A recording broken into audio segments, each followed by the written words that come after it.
Hello everybody. This is the video I've been saying I was going to make, and finally got time to get back here and do it. No, don't have the best view. I'm just set up, but as you can hear, they're logging behind me. I don't have a ton of time to make this video, but I figured in the process of winterizing a bunch of saws, so might as well get some video out of it. So, O38. I did have to put the muffler back on, and yeah, still running the air filter set by belt. So, here we go.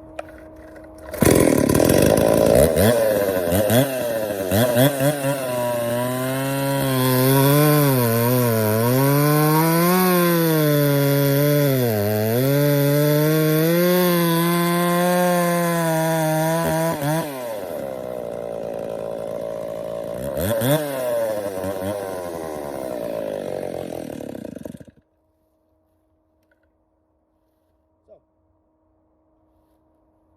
not bad. I mean, it's cold. It's saws having trouble finding its tune because temperature's been swinging plus or minus about 50-60 degrees throughout the day and night. So every day I'm having to retune the saw.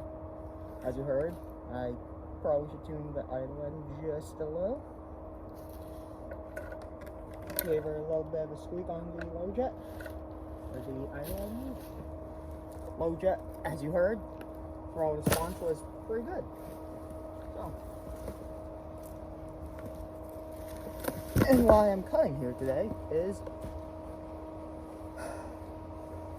well, I'm not really 100% sure, if I'm being honest.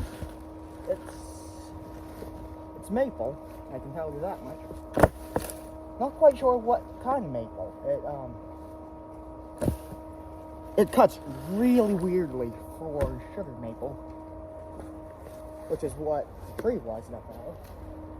That cuts way harder than sugar maple should. It's really hard. So that might be because this tree fell a couple months ago, and just been using it as a test platform for corded saws and my sharpening techniques. So.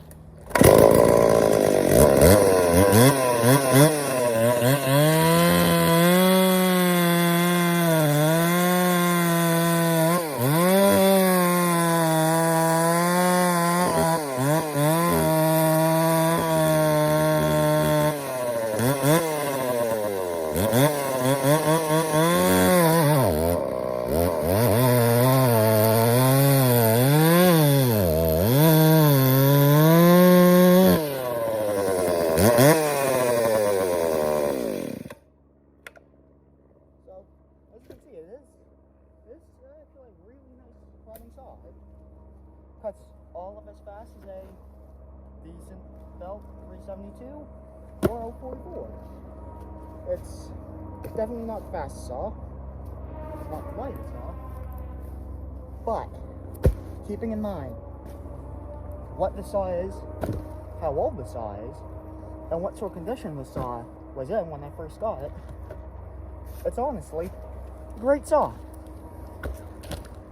I would highly recommend picking one up if you can find one. And that's the thing, that's a big if. The O38 isn't itself a rare saw, but they don't come up for sale that often. I personally have seen about 3 of them come up for sale in the past year. Keeping in mind, not always the most on top of it, but in that time I found probably 50-60 different 044s for sale for less money than the 038s were going for. So, gonna give you guys one last test cut. Piece is about 10 inches long, and I'm just gonna rip right down the middle of it.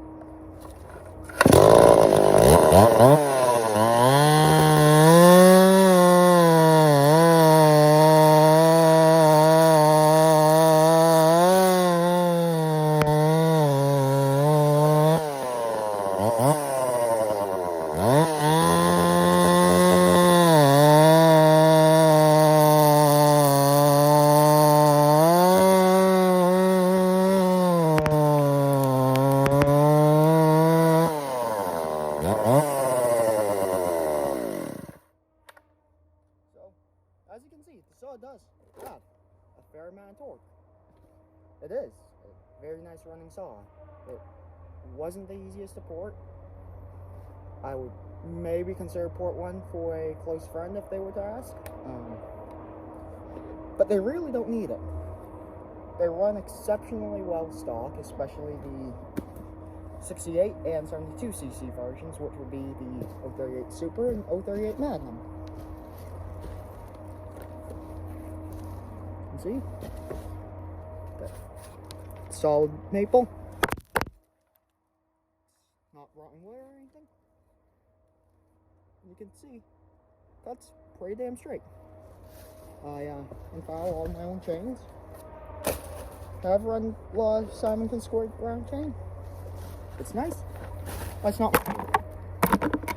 This chain, Oregon EXL, nothing special.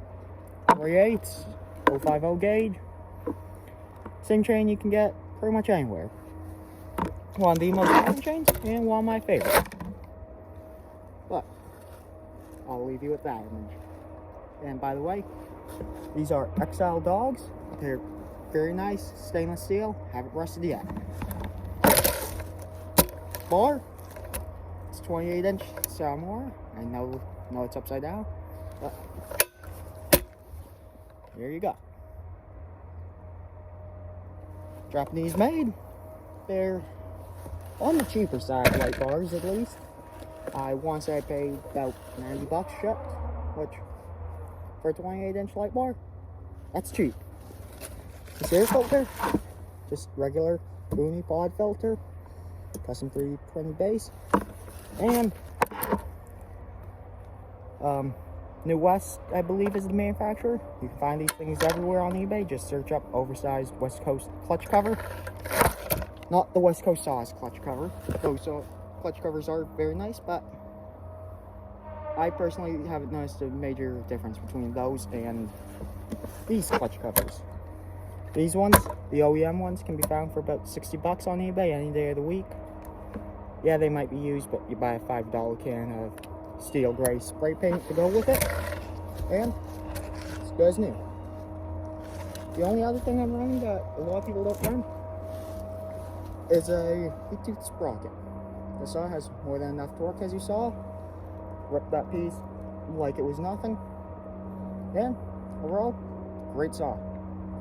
The only major thing about them is they are heavy. Stock 038 AV Mag 2 is about a pound and a half heavier than 044.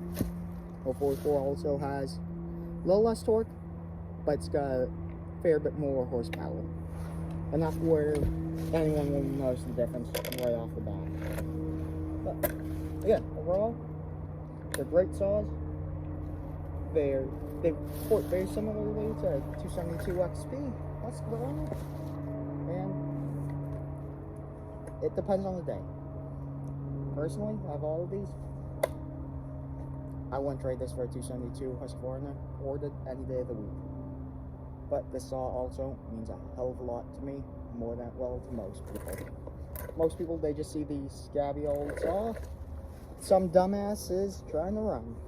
But, hey, that dumbass grew up into a pretty damn good saw porter or builder, depending on how you look at it. The saw, it runs.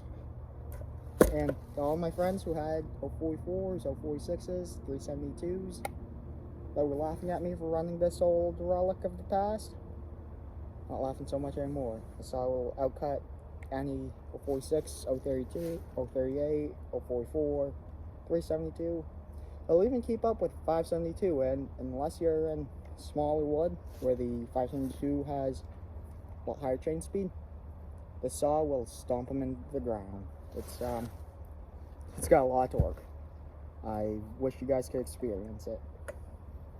But one of my friends, Colonial Tree Service on Instagram, you might see him in the comments once in a while. He's getting one of these. I believe it's an 038 AV Mag 2. So someday I'll have to have him come up here and we'll race the saws, just so I can show you just how much faster this is than a stock 038. or see if I can borrow my buddy's 046 so we can race against a stock 046. And that's another video that's coming up probably next week.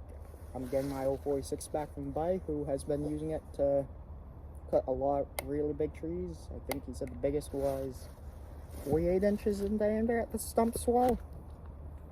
Damn big tree, damn strong saw. He likes it. He said it's about 50, 60, up to 80% faster than a stock 046, depending on the wood size and the species. But I'll have to have that saw back on the channel here soon to make a nice long video about it as well. But overall, the 038, if you can find one, they're a great saw.